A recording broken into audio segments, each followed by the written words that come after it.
Embracing what it means to be we instead of I, leaving behind your own individual wishes and desires for a shared vision and shared dreams.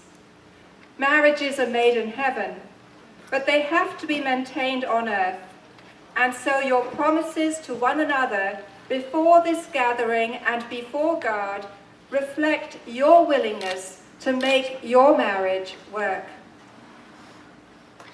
Who presents Julie to be married to Tommy?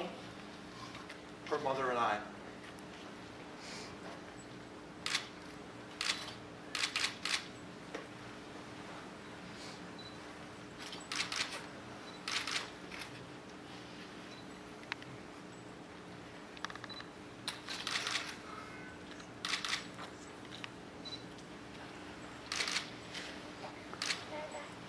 This is the time in the ceremony when the bride and groom declare that they are freely here of their own free will, that no one is forcing them, coercing them, manipulating them, or coming after them to make them get married. And so what they're doing is freely choosing to build a life together as loving partners, companions, and best friends. And to make sure this is the case, I'm just going to ask you a question that you can then respond to if you agree. Thomas and Julie, will you embrace each other as husband and wife, accepting all the joys and responsibilities that come with marriage? Will you commit yourselves completely to each other? And will you promise to love one another, care for one another, and stand by each other through all that life may bring for all the days of your life? How about louder? Thank you. We will now listen to two readings on the meaning of love. And the first, taken from the letter of Paul to the Corinthians, will be read by Aunt Janine.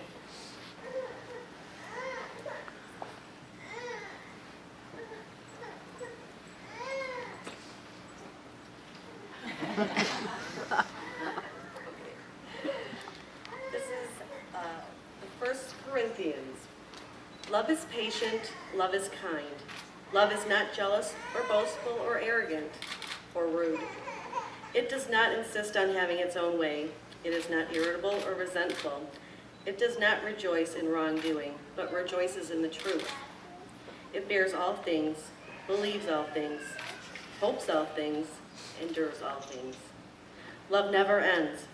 Prophecies will come to an end, tongues will be silent, knowledge will pass away. There are in the end three things that last: faith, hope, and love, and the greatest of these is love. And now faith, hope, and love abide, these three, and the greatest of these is love.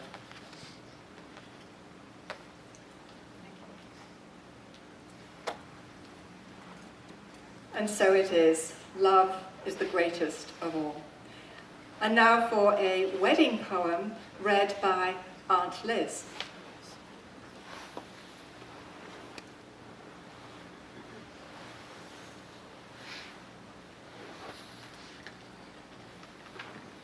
Just as waves peak, then lose themselves in the sea, so it is with love. Two come together, loving self, knowing self, not driven by ego, but by the call of the universe, to build for future generations a better place, a better home, a more peaceful world. And these two, leaving behind all desire to prove themselves, impress others, have more, be powerful, and get to the top, find all things in each other, the world in a grain of sand, humanity in a single embrace, peace in a kiss, and love in the meeting of hearts. And so, Tommy and Julie, may the two of you learn the secret of one.